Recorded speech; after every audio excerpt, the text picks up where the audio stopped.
It's been a while since we did one of these things, but we want to make sure that everything is in fact working properly. It seems like the mic is working. If there's anyone in the background that can comment to that, that would be awesome. It's hard to tell right now with this setup, but anyway, here it is. This is what you've been asking for.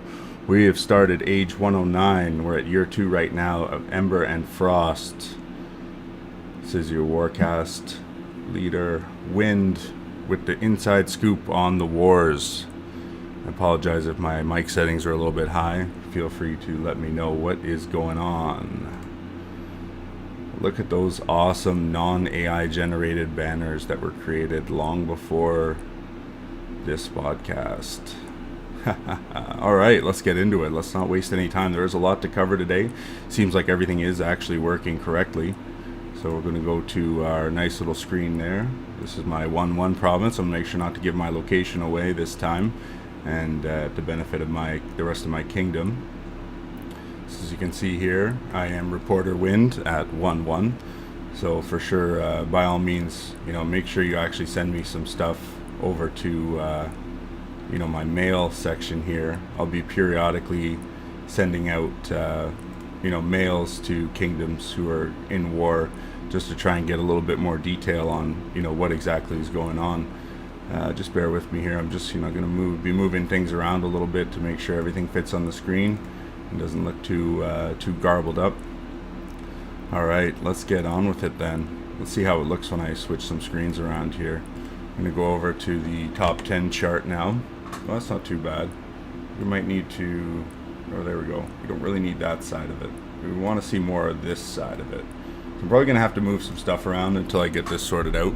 I also apologize for any background noise. That's actually my computer fan, as well as a couple other things.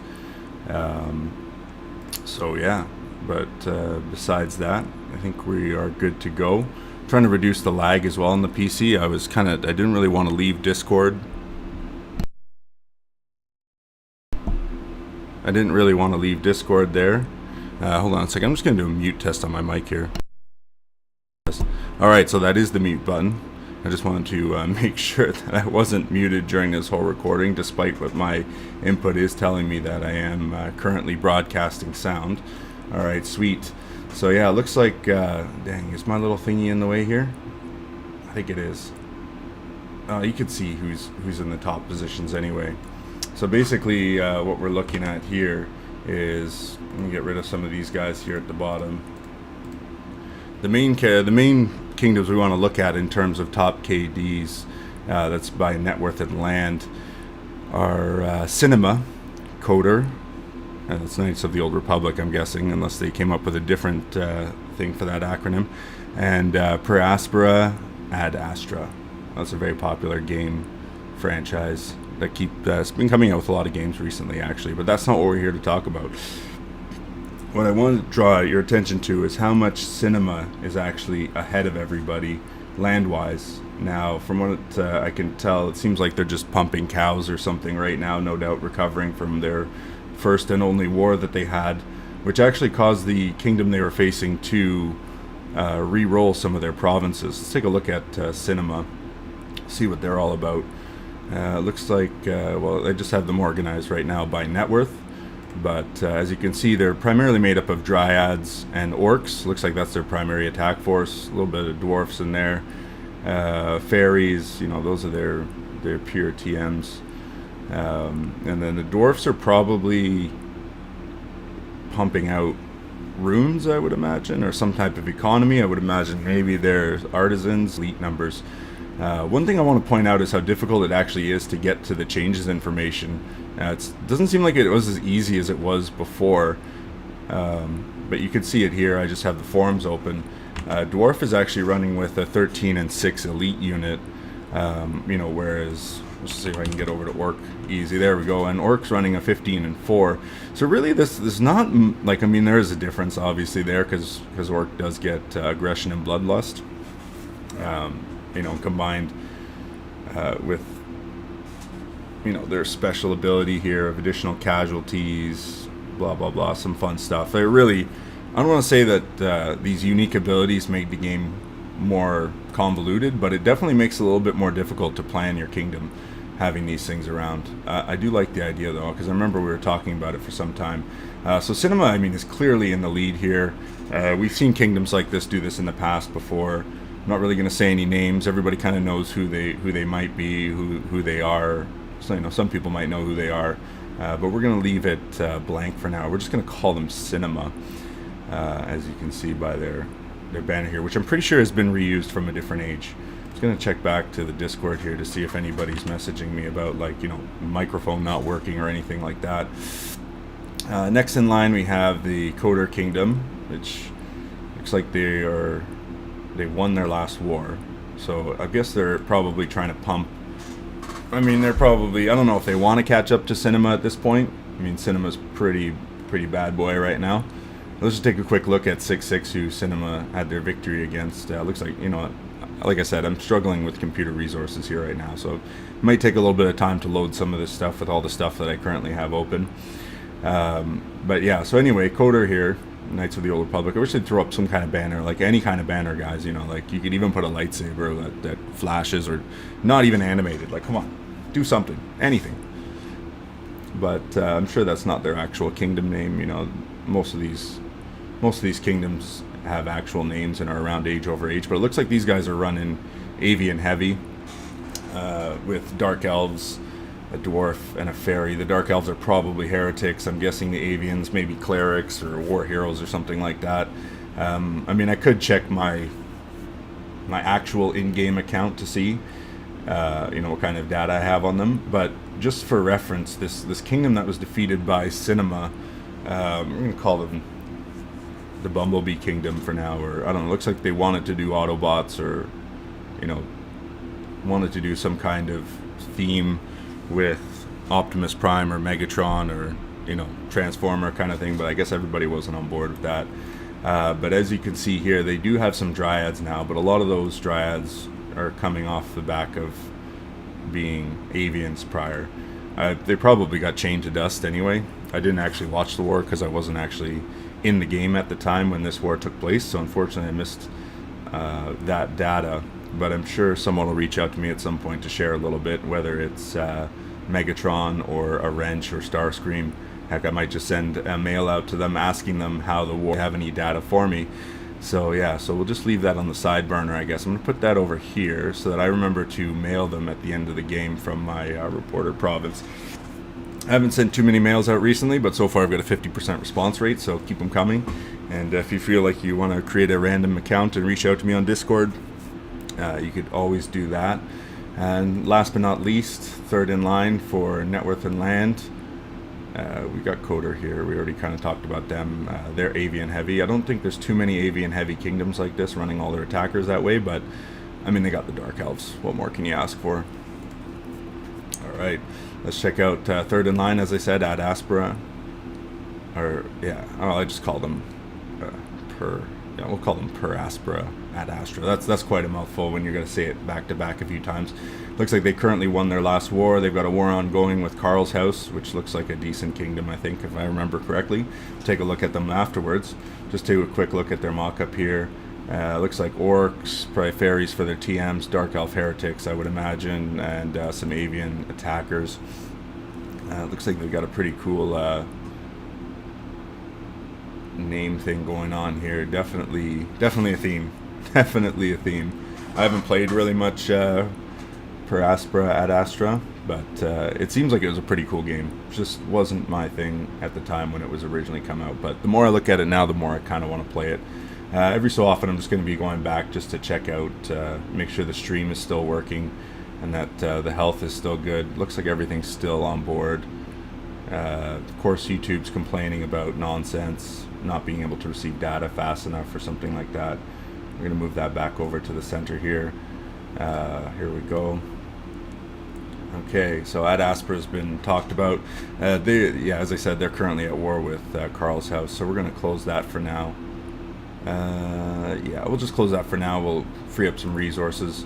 But as you can see, in terms of, like where everybody is, Cinema's basically 15 or 20k higher than everybody else in the world in terms of land. Net worth wise, if we just look at the net worth column here, Cinema what is that number even? 5.4 million GC, and the next closest are 3.8, 3.6, 3.1. So people have a long way to grow, and for them to be sitting at the top that long, you know, they're going to be prepared. So whoever swings up to take that challenge is going to have their work cut out for them. But I'm sure, and we have seen in the past, kingdoms do it before and overtake the kingdom sitting on top of the cows like this. We don't want to forget, you know, the honor side of things either. So we're just going to do the same thing that we did. We're just going to look at the top 3 here, and you know, what a surprise, we got Coder again in there. They got some decent honor, which has been renamed to nobility or bravery, or was it nobility? Yeah, and bravery is the war thing. Yeah, whatever. Words is words. Still ends up as the same numbers at the end of the day. But as you can see on the honor side, Coder really is only just hit Viscount. I mean, they have a good number of barons and lords, but no one in the kingdom's really knights. Good job, Coder, for securing those top 2 positions so early in the game. And then, of course, in second in line, we have the kingdom of Shan Chan Empire. Shan Chan Empire looking for war. Looks like they've already had 1 win. Oh, sorry, I was going to say, again, Coder, again, as I said before, has had 2 wins. I'm going to try and make sure I remember to cover those things. So we'll get rid of that just to, again, free up some PC resources there. Let's take a look here. Right, we're looking at their honor. So, yeah, you could see why. You know, they got barons, mostly half the kingdom's barons, the rest are lords, no viscounts, so you can clearly see how Coder is maintaining the lead there. I mean, that's pretty obvious. Third in line for honor is LGB Message for War. We got 2 wins. Not sure who. We know who Empyrean is, but we're not sure who this Hail KD Hijacker is, but they did beat them, so good job there. They do have some Viscounts as well, although not as many Barons. There must be some of the Coders guys must be pretty close to coming on to getting out of the Viscount side, you know, going up to the next level. That's probably why. But as you can see, the honor is actually not that far away. Like Coders, you know. Here, let's see what it actually says here. Coder's got 58,000, while Saint Shan Chan has 54, and LGB has 51, just going on 52,000 honor, or what do we call it again? Let's check. Can't even remember now. I don't know why they have to go change the names for stuff like, oh, nobility. Okay, there we go. Yeah, we'll take a look at that later. Currently, the war is in progress. I'm just gonna get rid of these because these are taking up a lot of, like, everything here is basically crushing my system resources on this piece of junk computer. I'm surprised I was even able to do this right now. I had a heck of a time just trying to get some Google Home stuff set up with a TV that I have. It just didn't want to work, and I have a feeling it's probably my ISP router. It's got settings that are locked on. It's really annoying, and so it's not letting me just do things easy. It's forcing me to do everything the hard way, and I hate when technology does that, because it should be the opposite. Technology should make things easier. All right, just a quick side note before we go any further. He is out of date. That's why I was saying I was referring to the forums for all my information when it came to you know, age changes and things like that. I do like to use the wiki as much as possible. I hope Sonia manages to find someone who can help her update it or get to updating it. It is a lot of work, age over age, and there's not a lot of thanks involved in that, but there are a lot of people that do like to use it.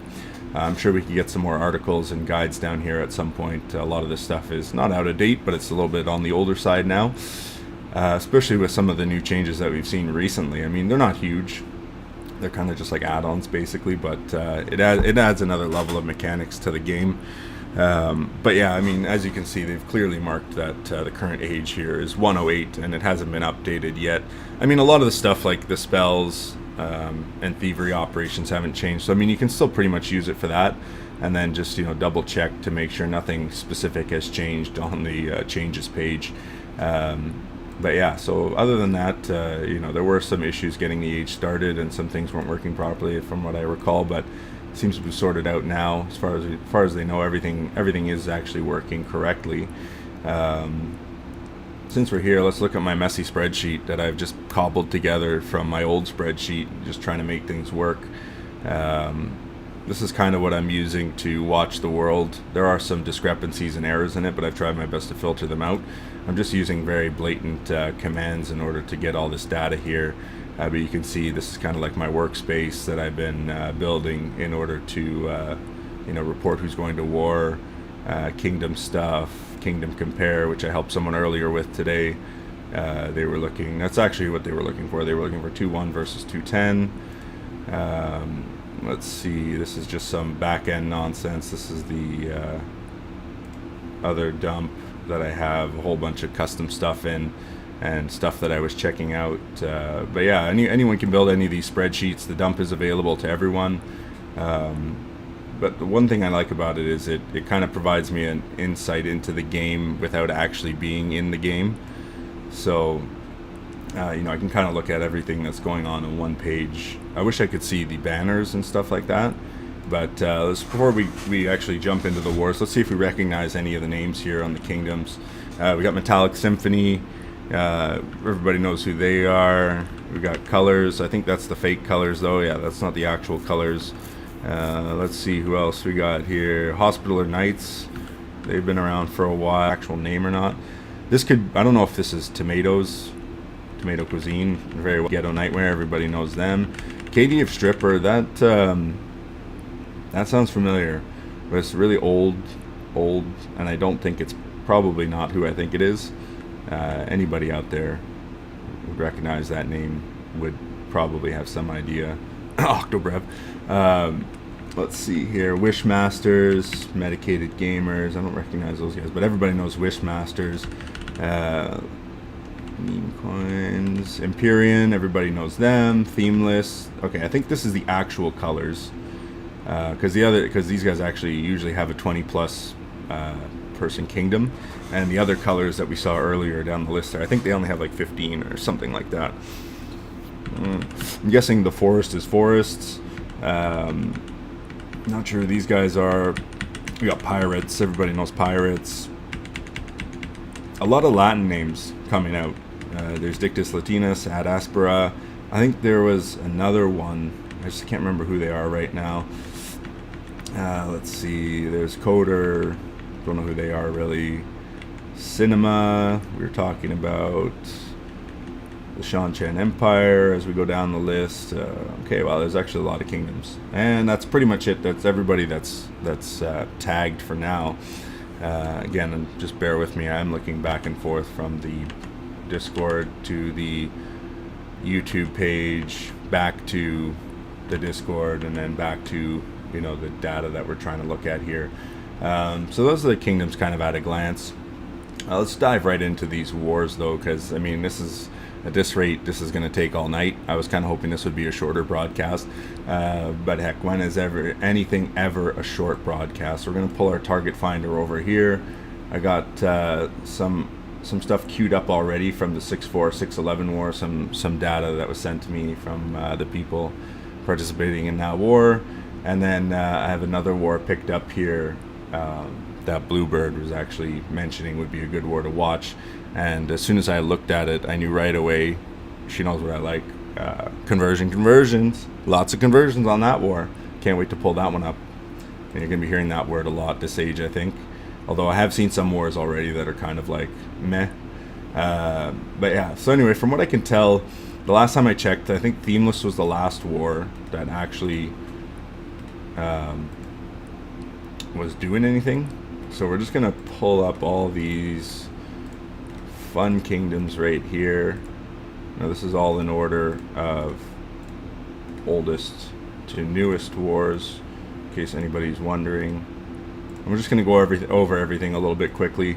I know I kind of said before I was just going to try and limit the casts in order to get more detailed information, but I think since we're just starting out, be a good way to just identify everything that's going on right now. I'm surprised my computer can even handle loading all this stuff.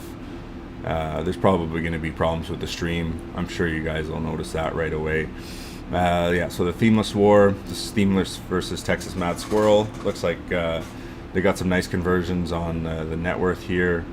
Let's check land. Yeah, that was net worth. So land, we saw conversion there closer to the beginning of the war, and it broke away pretty quick. So definitely looks like land-wise, Texas Mad Squirrels are pulling away, but can they manage that? Let's take just a quick look at what's going on land-wise. There's definitely some deep chaining going on in this war. As you can see, we've got 3 provinces under 300, 2 under 200 on Themeless's side. Looks like they were trying to match suit, but they may have gone a little bit too... Well, I don't know what happened here, actually. Texas Mad Squirrels just chained harder, that's all. And Themeless has 1 less province, so that's probably the reason why they're not doing so hot, or not looking so hot right now. And those 2 provinces, the Elf and the Dwarf, are going to be hurting by the time this war is over. And of course, any of their other TMs. Looks like their Dark Elves are more or less left alone. I'm not sure if that was part of the plan on Mad Squirrel's side, but you know, it looks like they have an orc at the top that,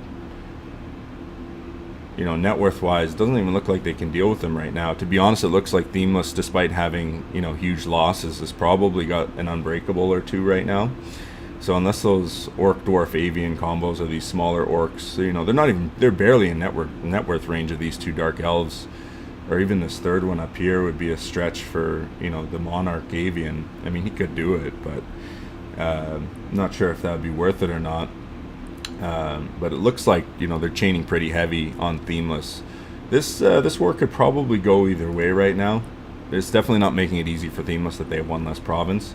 Net worth wise, just double check to make sure that this is showing up properly. I want to make sure we get all the data on here. There we go.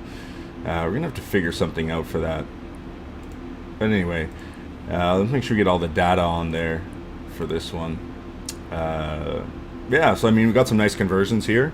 There's definitely a lot more conversions. This is probably when the war started, roughly around here. Everyone usually drops on their first waves. Looks like you know, Texas was taking serious hits, but they're slowly working Themeless down. I mean, this definitely looks like Themeless might have this war, I want to say. You got conversion here, conversions here, 2 conversions back to back. That's pretty impressive. But again, at the end of the day, Texas Mad Squirrels are unable to achieve another conversion in the past several in-game weeks. And looks like Themeless is slowly pulling away. Let's take a look at the honor side of things. Themeless came in on top. Doesn't look like they've been able to make any significant moves. You know, they definitely made a significant move above this line here, above this 30k mark. And that might be all they can hope to do before the end of this war. I don't think Texas thinks they've lost it yet, and they definitely don't want to pull out. If we look at the net worth side of things, you can tell Themeless has definitely taken a pounding on certain provinces compared to Texas Mad Squirrels. Like this orc here was definitely a lot bigger. Homestead, he may have been a recent chain, I'm assuming. That's probably what happened recently, maybe.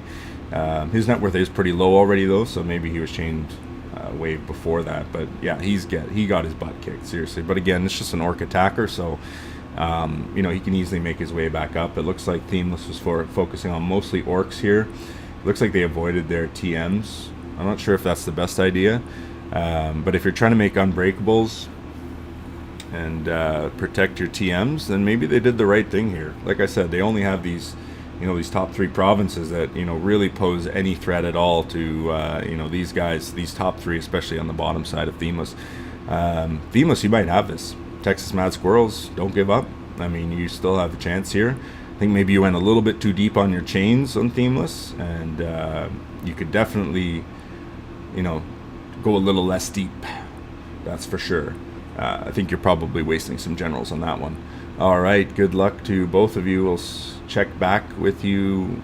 I'm not sure when we'll check back with you, but maybe it'll be tomorrow, maybe it'll be the next day. We'll find out. We do have a lot of snow coming here up in Canada, and unfortunately I have to work in said snow sometimes, so chances are this storm coming, I will be likely working for 12 to 14 hours in the next 10 hours or so. So I will be away for quite some time-ish. You know, game time, but not real human time. All right, best of luck to both of you. Let's check out the next one. We got Excel Numbers versus the Kodor Kingdom, who again, remember, they're top in honor. Oh yeah, and that's why, it's because they won their war. No conversions here. I had to make sure we checked that Themeless war though, because I knew that one was still going on. Yeah, Kodor kicked butt. I mean, there's some conversions initially when the war first started here and here and here, Unfortunately, I don't have my little screen dry thing anymore. There was like an error, there was like a problem with it, and I had to get rid of it because it had been compromised or it was no longer good. But I'm going to try and get another screen draw program back so that I can make sure that we highlight all these convergences and draw some lines and stuff. But that'll be something we have on the next podcast. I think I just don't have it up here right now. Yeah, it's definitely not there. All right, let's take a look here at the honor side of things. Looks like KOTOR did take a lot of honor out of these guys, or out of this war, you know, because they started at somewhere around 47, ended up at 58, so, you know, 11,000 honor. That's pretty significant for one war. That explains how they buffed themselves up so high. Just take a look here. I mean, the war has already ended. They've already kind of pumped themselves up, but we'll just take a quick look at their breakdowns versus each other. Maybe that'll give some insight as to why they won the war. Avian heavy, as we said before, orcs and dwarfs and dryads. Doesn't look like they have any dark elves. Not really any elves at all. They have one dark elf here, but you know, that could be the reason, one of the main reasons Excel lost this war. They are short of province as well, so that really gives KOTOR the advantage right off the bat.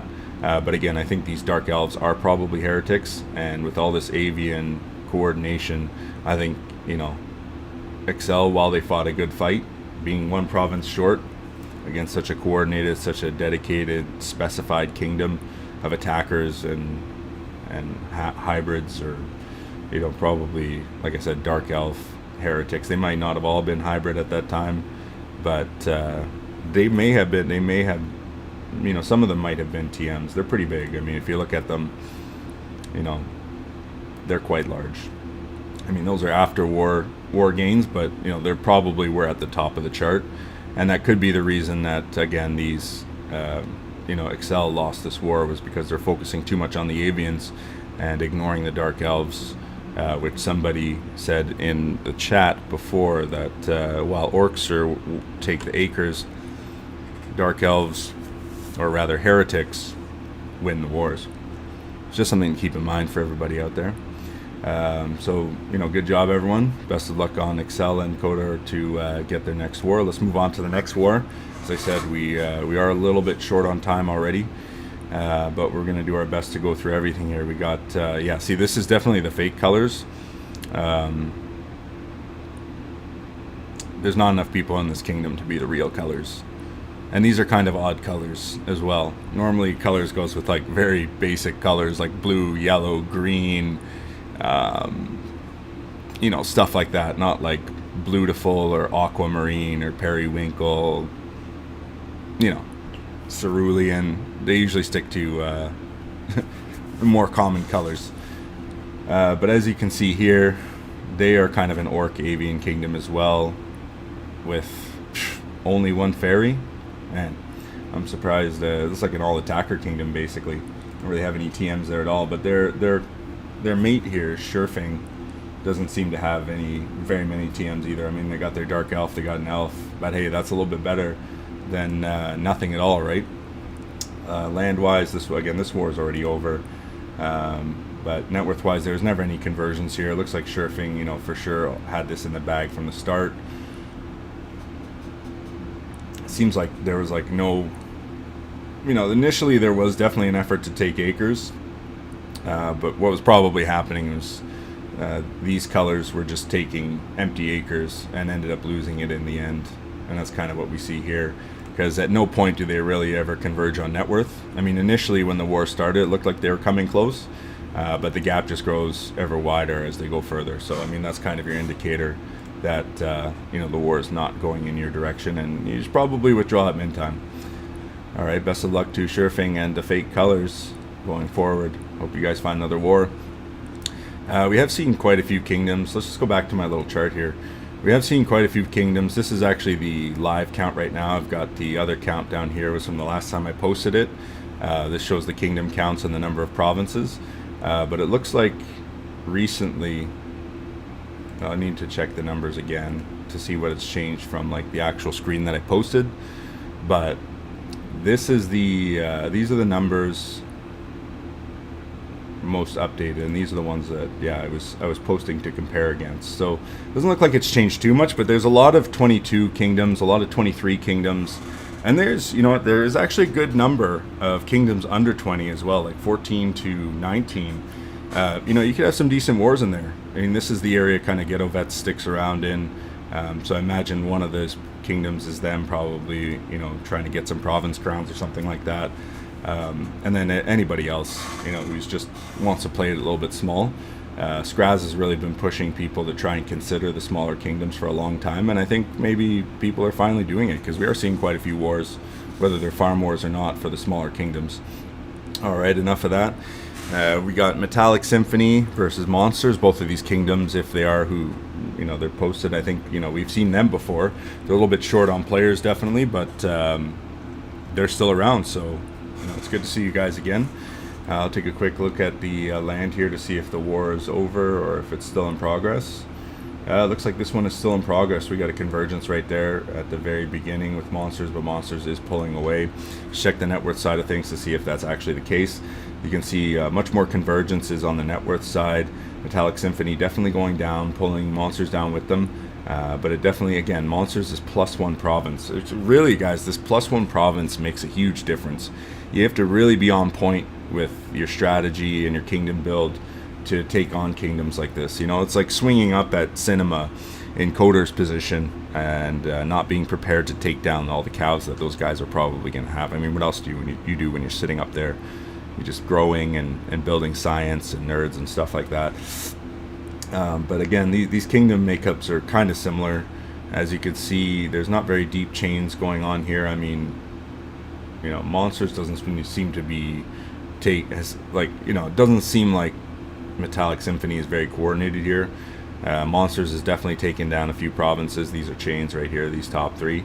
But these two could barely be considered chains. I mean, it's definitely not effective enough to stop them, that's for sure. And for to target the Steward, one of their more active players in a situation like this, it might not have been the best idea, but to each their own. Let's take a quick look at the honor side of things. As I said, we got to try and make it through all these wars. There's quite a few, actually. And again, this is just the first war cast, so we want to see how everything turned out, how the video turned out, how the sound quality turns out. I'm going to be trying to make some upgrades to my little workstation here so that I can broadcast a little bit faster, smoother, better quality, and less background noise. This is a good microphone, however there is a lot of noise in the background, so that's probably interfering with it. So Monsters and Metallic Symphony, although I think Monsters is probably going to win this one, don't give up. Alright, best of luck to both of you.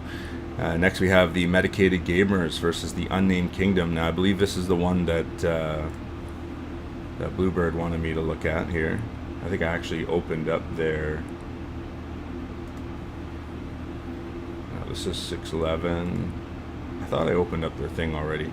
Oh no, you know what? I just opened up another one to remind me that to talk about them. Okay, here we go. So we got Medicated Gamers versus Unnamed Kingdom. Another avian heavy kingdom. Some elves for their TMs. Looks like they're running halflings. So maybe they're going rogue. Is rogue still a thing? I can't even remember. It's been so long since I played. Yeah, rogue is still a thing. It's not too many people running halflings this age, though. That number is fairly small. I mean, they don't see any bigger rogue kingdoms, that's for sure. But I would imagine that these guys are rogues. What's their Shadows of the Night? Rogues deal 25% additional sabotage damage. Operation Form the Rogue has 50% or more stealth. I mean, that's kind of good, but rogues always are low on stealth. So, I mean, that's definitely good for the first 50%. But unless you maintain that stealth above 50%, you're not really seeing that sabotage bonus. Okay, so back to the war in question. Avian heavy, elf TMs with one fairy and halflings, halfling TMs, but most likely rogues. The other side, we got some avians, dark elves, probably heretics, dryads, they're attackers, dwarves, probably part of their attacking crew as well, and then elf fairy. Now this is a tough one. That all avian kingdom KOTOR seem to be kicking butt, but medicated gamers, but it's really up to whether or not medicated gamers play on halflings as opposed to going with like dark elf heretics or an elf heretics or whatever these elves might be. We'll see if that plays out for them. You can definitely take a quick look and see what's going on, numbers wise. Wow, look at those conversions. Yeah, see what that's what I'm talking about. Bluebird knows what I like. There you go. You got some nice going into war here, 2 going in and out, and then another drop here. Another good drop, but Unnamed Kingdom brings it back. They really know what they're doing. This is definitely a tight war. We got lots of conversions here. I mean, they're just starting after this May 6th year 2 line here. We got 1, 2, 3, 4, 5, 6, 7, 8, 9, 10, 11, 12, 13. Oh my god, there's like 20 conversions here. If I said conversion that many times, I'd probably forget what the word meant. Holy cow, that's a lot of conversions. What a great war. Imagine this is probably pretty hectic for those involved. And if you look at the net worth side of things, we don't see huge swings, but almost a convergence at the beginning there. Strong waves down, but definitely Unnamed Kingdom was playing a little bit of a longer game here, while Medicated Gamers was really trying to punch them down. But slowly but surely, Unnamed Kingdom has actually converged with them later on here, and now they've been neck and neck for quite some time. Let's try and take a look at what's actually going on here change-wise.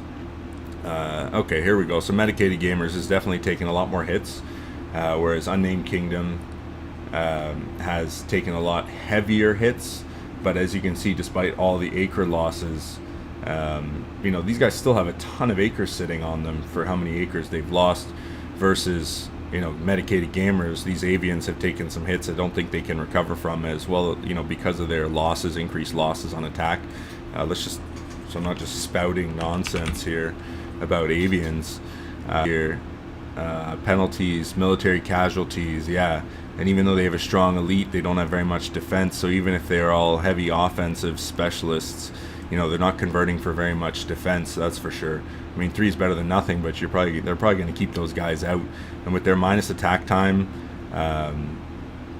additional casualties is a really bad combination for the 2. Let's see. However, they got their unique ability. Once the next attack will succeed, the next attack will automatically succeed and suffer no offensive losses. In addition, gains will be reduced based on the offense sent. So I mean, that gives them a little bit of a reprieve, but I still think they'll be attacking more often than this ability can help them. So they're probably just killing themselves out. And where's the thing here?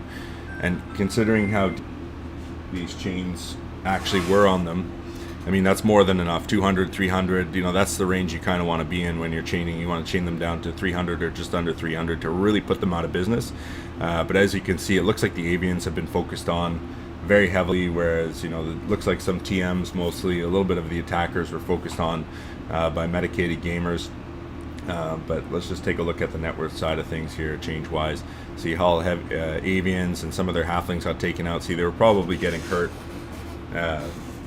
They're probably getting hurt by these halflings, I would imagine, and so they wanted to take them out. But yeah, these dryads are pretty tough. You got to watch out for them, as we saw with Cinema and the Bumblebee Kingdom, who switched over to some dryads. Clearly an impression was made on them, so they definitely wanted to go dryad. And but again, the scientist loss. This was pointed out by someone in the Discord chat. The scientist loss that the Bumblebee Kingdom is going to suffer because of this, and the science loss from resetting their provinces, is not a good thing. We'll just leave it at that. It's not a good thing. But and if anyone wants to reach out to me from the Bumblebee Kingdom to let me know what their take is on that, then I'll be more than happy to talk more about that. Let me just double check something here. Yeah, the Bumblebee Kingdom, 6/6. And yeah, so this is the same kingdom that went to war with Cinema. Sorry, I knew I was looking at the same one, but I mean, clearly they learned some lessons here from going to war with Cinema. I mean, you have to be pretty ballsy to go to war with a kingdom that organized such a Cinema with, the way they were set up. They definitely saw some value in the dryads, though, and they're making them work. As you can see, the dryads are doing quite well here, net worth wise. But at the top of the chart, they've got Dark EMs. I want to say that Unnamed Kingdom definitely learned their lesson from their last war, and it looks like they might have this one in the bag. They got their TMs kind of on the top here. although, you know, there are some heavy attacker avians, it doesn't seem like it's going to be very long before these higher net worth attackers are taken down. And, you know, they may not even be able to take out or attack these Dark Elves. Like, these Dark Elves could be, you know, close to unbreakable. They're not, that, you know, they're probably not, but, you know, they've definitely taken a few hits here, but nothing serious so far. I think Medicated Gamer still has a good chance at this one. But, you know, if Unnamed keeps going, or the Bumblebee Kingdom keeps going at the rate that they're going at, they could very well walk away with this one. Jeez, I should have brought a glass of water here. This is already turning into quite a long broadcast. I hope the... oh, there it goes. I hope the thing doesn't time out. It looks like everything is still running smoothly here. I'm just going to do a quick check of the stream and all that nonsense to make sure we're still good. Looks like we're still good. We're at 41 minutes right now. Definitely longer than I thought it was going to be. But let's not let the time distract us too much. So we're seeing a conversion here. Medicated Gamers was really brought down by Unnamed Kingdom. They took a lot of the honor away. But I mean, you know, we saw a couple convergences here, but it really, you know, comes down to how they continue to play this game. You know, if we just look at the net worth side of things, let's bring these guys up to the top. You know, Medicated Gamers has these elves. They're probably close to unbreakable, I would imagine. And, you know, it's going to be tough probably for them to get broken at this point now. So I think, you know, some real shifty work is going to have to happen here from the Bumblebee Kingdom to take down these top 4 elves here, because they do have quite a large net worth gap here between, you know, the top end. You know, like we got one guy here at 157, the next guy's at 139, about 140, and then you got like 1, 2, 3, 4, 5, 6, 7 provinces that are, you know, above 140k net worth, and, you know, 3 attackers, 4 TMs, as opposed to TM. But again, like, if they can take down these avians, then it'll just be a TM battle. But if we're looking at raw numbers here, I mean, it seems like these elves are in a good position. But how long that good position will last is, you know, remains to be seen, because, you know, if you look at their net worth per acre, it's pretty low, which is why I kind of go back to my, you know, thought here that these Dark Elves are in a much better position, and this Fairy are in a much better position than these 4 elves are, you know, despite having high net worth. Their net worth per acre is low. I'm guessing it's probably because they have more specs than elites, or very few elites.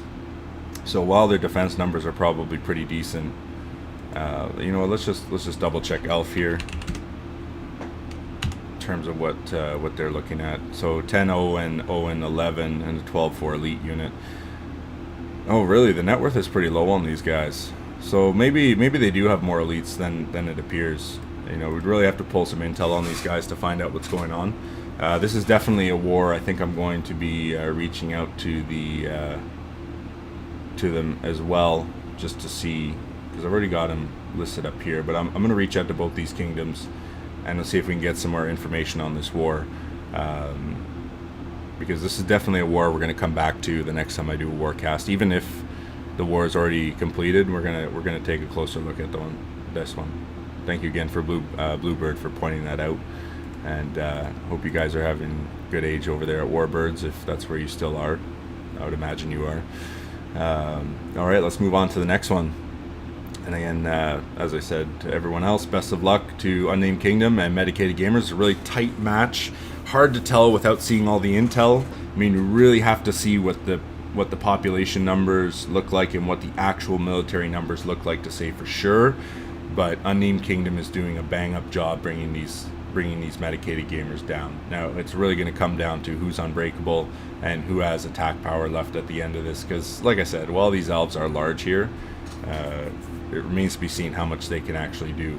But this could be near the end of the war. I mean, Unnamed Kingdom could have run out of options here, and they don't know how to deal with these elves. And if that's the case, then it's a very good chance Medicated Gamers could take this, and all this land and honor that was taken, you know, by Unnamed Kingdom is just going to swing right back unless they withdraw. Sorry, just honor. It looks like land has been going back and forth pretty steadily and evenly. Net worth wise, however, is the same thing. And again, honor is the only part where Unnamed Kingdom has really taken a nice chunk out of medicated gamers. At least 5K has been exchanged between the two of them, and they've grown, from gains and stuff like that a little bit, but not much. Okay, let's take a look at like I said, I'm gonna reach out to these guys. So I've got a pile of guys at Kingdoms up here I'm gonna reach out to later. Let's go on to the next one. Give Us a Drink, War Agreed versus War Triggered with 5-8. Please stay out. Okay, let's see if we can get this thing to load. Alright, land-wise, this is a no-brainer. It looks like War Triggered is walking away with the land. War Triggered is one province short, however, so it's interesting to see them doing that. Although they've definitely taken out more of a chunk of the provinces here, while Give Us a Drink has seemed to have favored more of a deeper chain on War Triggered. You can see a lot of these provinces have lost 350 plus up to upwards to 500 acres, whereas it doesn't look like War Triggered took Give Us a Drink past 400 acres, or even 300 acres in most cases. These orcs are definitely out of business anyway. This guy still looks like he's got a decent net worth per acre, but still at 242 acres, 365 acres, 336, 166 acres. It's going to be tough for them to come back. I can't imagine, they have very much, especially like this guy here at 166. He's really, 3 pigs, Bloody Marys, really gotten pounded. It looks like both sides have been kind of focusing on orcs. One halfling was taken down. That's probably a rogue. That was probably like something that happened relatively recently. The Ooze, and he's the Monarch too. So chances are it's a very active halfling rogue. Maybe they have 3 halfling rogues here. Let's just take a quick look at the race breakdown. Let's do that. So orcs on both sides. It looks like we got equal numbers of orcs here. 3 halflings, 2 a halfling fairy and an elf, and then these are the only TMs. I guess the TM is more of a rogue core. They've only got 1 dark elf and a bunch of dwarves. That's probably the rest of their attackers that remain untouched. Again, everyone seems to be afraid of orcs. Apparently orcs take the acres, so everyone's trying to make their orcs small. And these beefy dwarfs are staying nice and big up there. Definitely looks like War Triggered has a good chance at taking this one though. Let's see if we see any conversions on the net worth side of this. Again, a lot of the wars have been, one province short on one side. Again, the net worth is running away just like the acres are. Very likely that War Triggered is going to walk away with this one. Let's check the honor side. Oh, finally some conversions on the honor side. So they're definitely hitting for honor here. Or they're going after, whoever the top provinces are, thinking that that's going to be the end of the war. But if we do a quick scan of the net worths here, as you can see, almost half the kingdom on War Triggered is above 100k, while everybody else down here on Give Us a Drink is well below 100k, if not lower. I think at this rate, War Triggered definitely has this war on wraps. I think at this point, Give Us a Drink is just trying to hold on to their honor. Where are we at this war, actually? Let's just take a look. We're in 2 days in, so they're pretty close to their withdrawal time. This could very well just be a wave to hold on to the honor, or take some honor back from War Triggered so that they don't lose everything. Best of luck to you both. I think we kind of know where that war's headed. It's good to see conversions, at least in one of the charts though. 1, 2, convergences. 2, 3, 4, 5, 6. Geez, have I been saying conversions? Fuck, I should be saying the right thing. It's getting late, I'm pretty tired, and I still have to work in the morning. Alright, let's move on to the next one. Whoa, that's a small war. What do we got here? 2, 3, 4, 5, 6, 7, 8 versus 8. The Shire versus Funny Farm. At least it's even numbers. Normally we just see one side getting pounded out, but it definitely looks like, one side is doing something while the other is kind of sleeping. The Shire seems to be doing some work here, while Funny Farm is, I guess they're just laughing at the situation. Funny Farm. Got a convergence right away at the beginning there. The Shire seems to be walking away with the net worth. Let's see if they're walking away with the honor. The Shire is walking away with the honor too. Not hugely though. They're definitely you know, not a big amount, but what this tells me is that they're likely gonna win the game. So best of luck to both of you. Funny Farm, I think the Shire's got you on this one. On to the next one. We got Phobias versus Ay Caramba. This is a war that I do have some data for. I'm just gonna, do I have it open here? Yes, I do. Okay, so I'm gonna close this one here because it's a duplicate, because I do, like I said before, I do have some more information on their war as well. So we're just gonna look at the land side of things. Get that open. Nice convergence.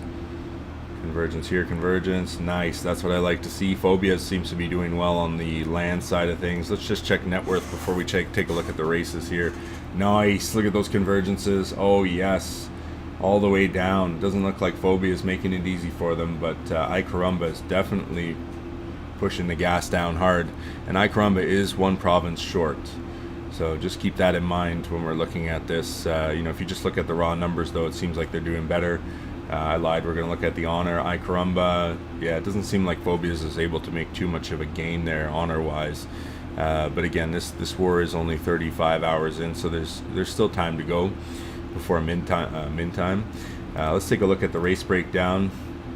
It looks like we got orcs again, although Phobia is a little bit more orc heavy, while Ay Caramba chose to go with avians, dwarves, and orcs. Looks like Ay Caramba is running a couple rogues as well. They got a nice mix here. They got a couple darky, a couple of these elves might be heretics as well. The dwarfs are probably artisans or something like that. It seems like everybody's running dwarf artisans now, and I mean it's a good choice. Dwarf artisan has always been a very strong choice, and they've always been good attackers too. Good econ, good attackers. They're really good cows too. Like if you ever, you know, if you leave the dwarfs alone, like we saw in that last war, and they get up there, you don't have too much chance of taking them back down again. They're very powerful, and once their economies get up that high, it's very easy for them to just aid out and take a lot of aid in from guys that are getting chained. So you don't want to let your dwarf artisans get away on you too much unless you have a real solid plan for how to deal with them, and know for sure you'll be able to break them after the 48-hour min time. Let's see here. So orcs, fairies, and dark elves. So your dark elves are most likely heretics on the Phobia side here. I'm thinking the problem here is maybe they have too many fairies. I'm not sure what all these fairies are actually doing, you know, what their roles exactly are, but if they're mystics, that's way too many mystics. If they're fairy heretics, yeah, sure, that works, but is it better than dark elf heretic or elf heretic? Probably not. So it seems like maybe Phobias, despite having an extra province, is suffering from a little bit of attacker power relative to Ay Caramba. Let's just take a look at the net worths here. This is the, you know, definitely Ay Caramba is definitely sitting on top. You know, like you can see here, here's a tier of net worth here. This 154 to about, you know, 128. You know, so we got 1, 2, 3, 4, 5, 6 with net worths higher than the highest net worth province on the Phobia side. That's not a good sign for Phobias. And then, you know, as we go down, you know, only the kingdom, part of the kingdom that's been chained really is under 100k or even under 90k, whereas, you know, Phobia has 1, 2, 3, 4, 5, 6, 7, 8, 9, 10, 11, 12, 13, 14, 15 provinces under 100k right now. Not a lot, but they're still under. And that's not a good sign for them. Not at all. Look at who's been chained. Looks like orcs were the targets. Phobias lost a dark elf. So it seems like Phobias was going after their attackers, mostly the orcs and avians, while Ay Caramba was making a more strategic play and taking down a couple TMs, or a few TMs actually, a couple attackers, but letting the attackers kind of blow up and get fat. Like look at these net worth per acre numbers we're seeing here on these bigger orcs. That's not maintainable. There's going to be a very big swing here very shortly, if not over the next couple of waves, you know, especially if not withdrawn by min time. All these orcs here are going to lose their everything. And this style of attack, what Ay Caramba has chosen to do, is probably one of the better ways to conduct your war waves when it comes to target selection. Phobias does have a good swing back, but it's probably just those big orcs just slamming around, making sure they mash stuff up. But I'm not sure how sustainable that will be like a lot of those acres will probably end up getting lost. Because if you look at it here, you know, their highest orcs are 80k, 71k, some 90s, and a 60k, you know, up here. That's easily breakable by these dwarves probably, or this dwarf, or even these orcs are still, you know, like a couple of these orcs are still in range of all those guys. You know, even their most chained orcs are still almost in range of all these guys. So it's only a matter of time before, you know, Phobias loses that. Now, enough of the Phobias. We've been looking at this kingdom for quite a while now. Let's go on to some of the data that we were checked to make sure oh yeah, see, there's got to be a way I can make that bigger. Hold on, bear with me here for a second. Okay, there we go. Go up to 200 magnification for old people, including myself. All right, so this is the data that I was given after their wave. We're just going to take a quick look at it here from someone in the who came into the Discord and actually reached out to me after I messaged them in game asking for some data. As you can see, this is from the phobia side of the war, and they were pretty confident when I spoke to them that they were going to win this war. And while I don't doubt them, the numbers and everything that I pointed out thus far doesn't seem like it's working so well in their favor. I mean, it's good to stay positive and all that, but definitely not looking super hot for them right now. If you look at what they have, you know, they came in with more acres, more net worth. They're definitely short on both right now. Units wise, about the same solds incoming. Income was higher for them. Wages was lower. You know, econ wise, it looks like they were better off. But whatever happened there definitely didn't work out nicely for them. And it looks like down here we can see why. It looks like they were doing massacres. So you can see massacres and raises probably. Sorry, that's what Yr2 did to open the war, is raises and massacres. They still did 23 trad marches here, but these massacres probably did a good number on some of their TMs, whereas Phobias didn't even touch any of that. You know, they went pure trad march, ambush, one conquest. They started a dragon, completed their ritual. It looks like 2 dragons were started on the enemy side. That's the Yr2 side. If we just look at the attack breakdown here, just quickly, we can see who's lost what. Definitely, you know, acres were lost higher on the Yr2 side just because they focus more on massacres and raises. But I think that may pay off for them in the long run, because as we saw, you know, they're just hollowing out these orcs right now, and it's only a matter of time before those orcs go down and they lose a lot of their attacking power. You know, but they still have some decent stuff up here at the top. But again, you know, it's not looking good. It's not looking good, Phobias. You really got to turn it around in order to make this happen. So just take a quick look at Yr2's page here. I can't remember if this was animated or not. Well, either way, here's Yr2. They won their last 2 wars against 2-7 and 2-11. Currently at war with 6-11 Phobias. Unfortunately, I'm not privy to any intel information from my account here at 1-1. It's unfortunate. You know, it would be nice to have these personalities filled in for me. David, Cage, or Kage. But yeah, I mean, we work with what we got, right? And then, of course, we got the phobia side of things. We got the guys dancing on the table. Very nice, very nice. Again, I wish I could see more. They won their war against 6-9. That's 6 sick puppies. But as you can see, they're quite active. So whoever these guys are, I mean, they're not a very inactive kingdom. They definitely have a good plan. Otherwise, they would have just let Yr2 walk all over them. But Yr2 is taking a risk for sure going in with one less province. I don't think I have any more data on these guys right now. So yeah, from what I can tell, you know, at least 3 dragons have gone back and forth since I got this intel. It's very likely that they could be up up to 4 or 5 dragons total, or maybe even 6 dragons at this time. Not sure if they've been started yet or not, but by all means, if anyone wants to know what information I'm interested in, would be formatted kingdom data like here before and after your wave, and then of course your wave summary and your wave list here, so we can see what kind of attacks are actually going back and forth. And then of course a breakdown of the race and personality would help further identify things a little bit better. And then of course the other things would be like what rituals you're using, how many dragons are going back and forth. That kind of stuff is important for the warcasts.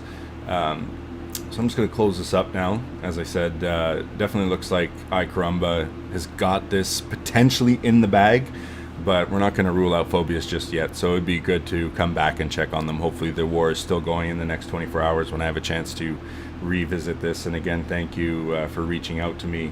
I love seeing that information there. Further information is always better. Let's go on to our next war.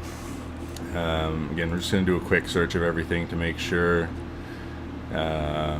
Oh yeah, here we go. So Bluebird's saying, I suggest every avian on the server FSUs with raises and learns on every scary, big, and bully prov on the server.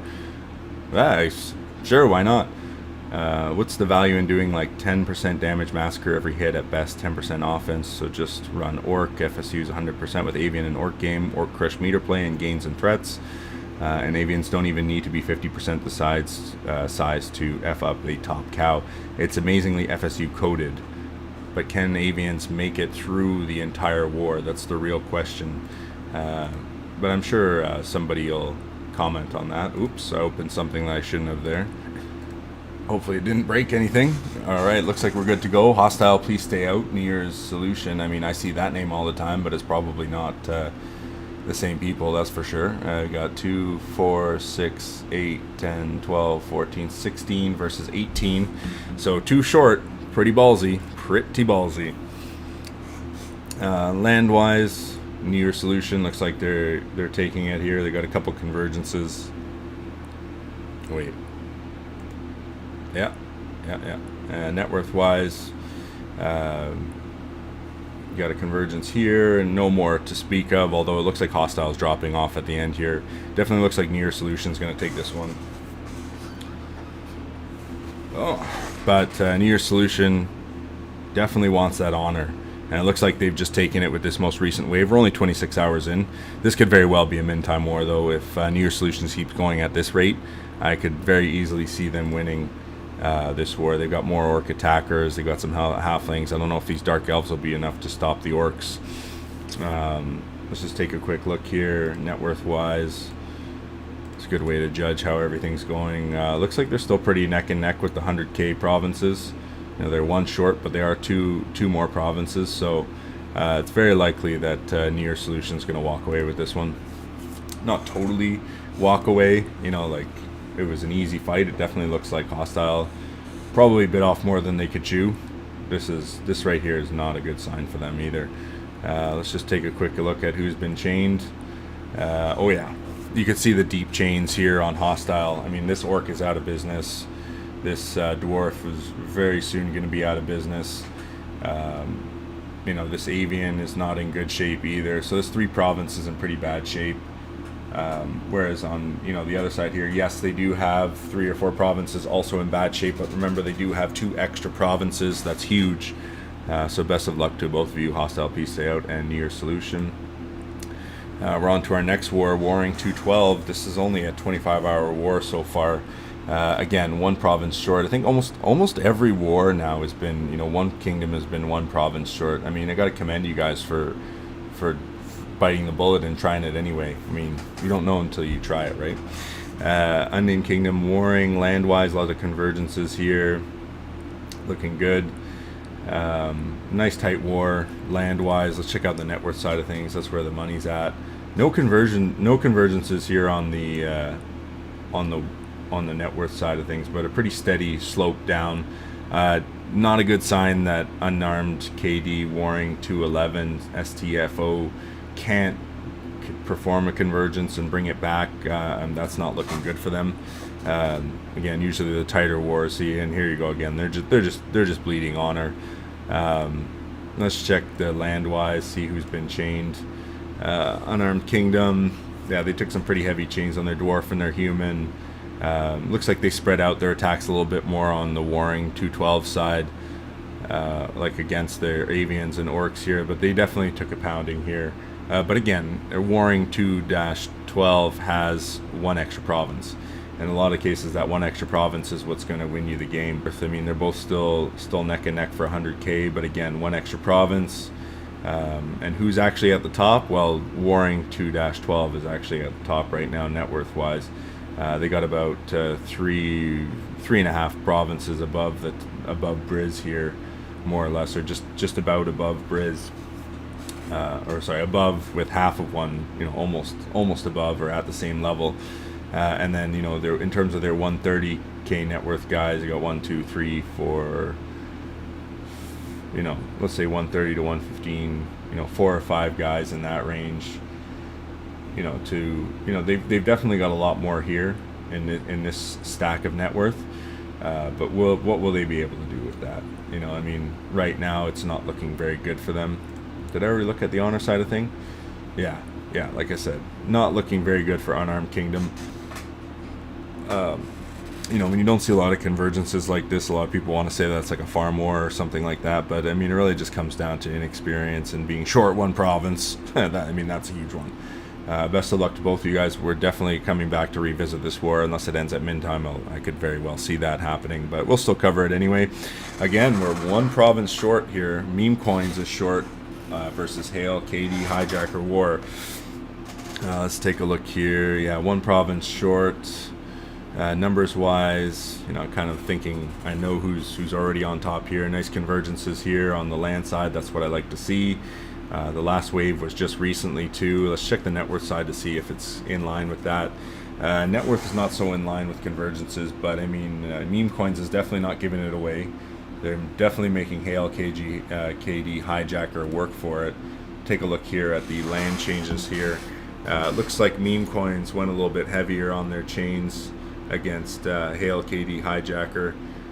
Again, all on orcs, and they're avian heavy with a few orcs, but this Hail KD is mostly orcs. Like, this kingdom's mostly orcs, and that's who they've all attacked.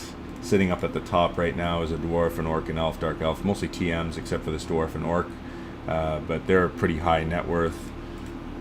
I don't think no TM is going to be safe on Meme Coin's side from this dwarf and this orc, as well as their other TMs are doing quite well for themselves. So Meme Coins is in a lot of danger right now. We're just going to leave it at that. Let's just double check the honor.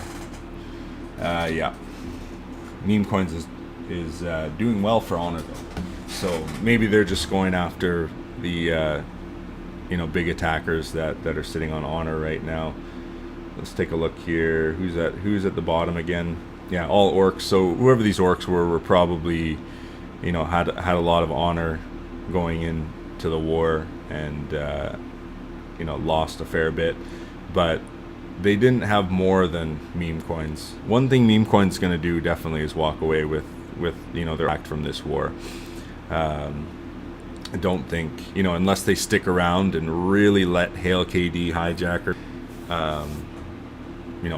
beat them down around the 48-hour mark, Meme Coin still has a good chance of walking away with this somewhat intact. But the way that this war is going and the way the numbers look, from what I could see, is very likely, aside from this avian here, these two avians, 3 avians, they got some avians that could still attack all these guys, but how long will these avians last at the top here? Because the fairy and the halfling and the elf are most likely not doing too much marching, especially they have lower net worth per acre as well too, despite being so large. These avians are quite puffed up already, so I'd imagine these avians like Zerebro and Popcat and AA Coin probably going to be the next targets for chain, depending on what Hijacker does.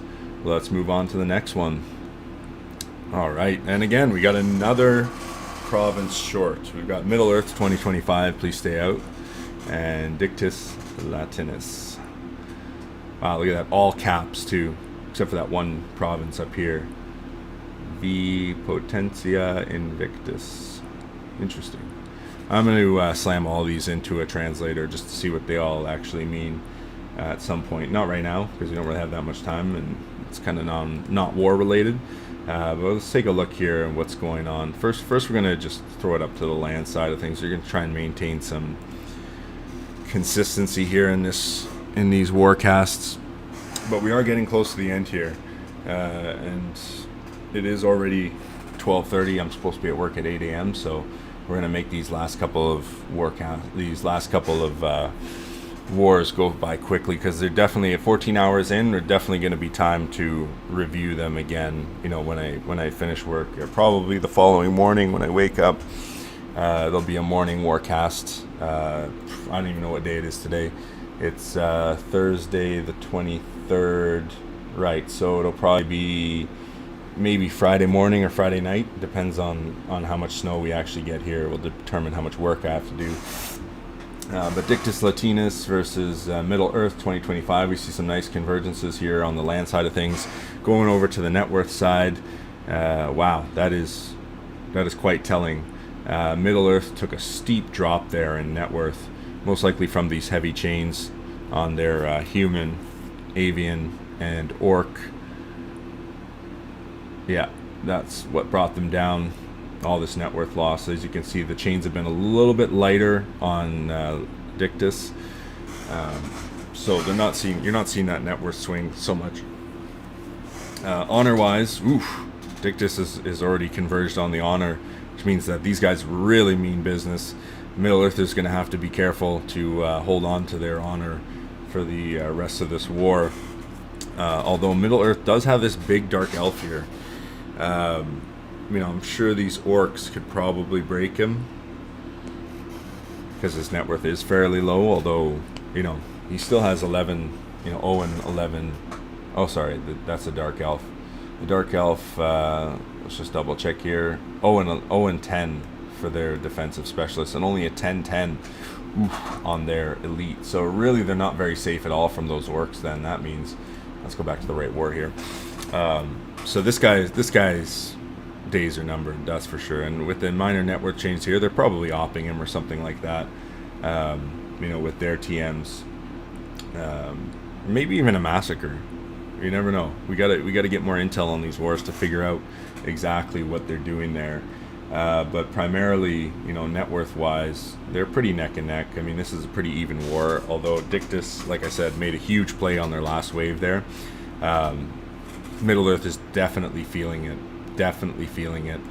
Quick breakdown on the races here. We've got 3 avians versus 2 avians, 3 elves versus 3 dark elves, 2 dwarfs versus 1 dwarf, 1 elf, no elves, 3 fairies versus 2 fairies. We got 1 halfling versus 3 halflings, and 2 humans versus no humans. And orc wise, we got 2, 4, 6, 8 orcs to 9 orcs, 10 orcs. Is that 10, 4, 6, 8, 10? Yeah, 10 orcs on the other side. So that definitely does not bode well for Middle Earth, having all those extra orcs lined up and ready to attack. And their avians, on the Middle Earth side are already mashed down, so they're pretty much useless for the rest of the war now. Let's just do a quick look here on the net worth side of, who's at the bottom. Yeah, so it's looking like Dictus really knows what they're doing when it comes to war. Definitely a kingdom to watch, but both of these kingdoms. And like I said, we'll definitely revisit this at a later date. Finally, an even war. Right, we got Ghetto Nightmare versus Nostalgic Prodigals Collective. Let's take a look at the land. This war is only 11 hours in. We've already seen a convergence on the land coming from Ghetto Nightmare. Ghetto Nightmare is actually not a terrible kingdom. Definitely not as ghetto. Actually, their name makes perfect sense. The name makes perfect. Just a quick look at the net worth here shows that Ghetto Nightmare is doing a little bit better overall, net worth wise.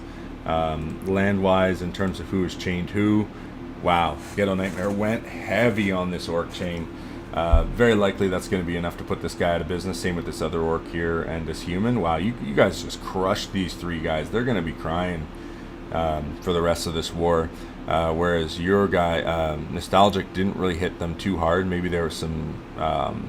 Let's take a quick look at the net worth side of things. Nice, we see that early convergence right away by Ghetto Nightmare, and they're pulling away, which is a bad sign for Nostalgic. Right away, Ghetto Nightmare's pulling away off versions here, and Nostalgic is just losing.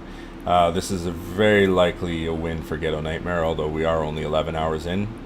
Nostalgic, you still have a chance to pull this one back, although Ghetto Nightmare is a tough opponent. You don't want to take them lightly. Best of luck to the two of you. We'll come back later at a later date. Check that out. We got Unnamed Kingdoms at an 8-hour war versus Blasted Land Retells. Their Blasted Land is 2 provinces higher. Sorry, 2 more provinces than Unnamed Kingdom, and they're maintaining their land lead right now. Net worth lead being maintained. Honor lead, while Unnamed Kingdom did attack for make some big honor hits, or courage, or whatever the heck that thing's whatever it's called now.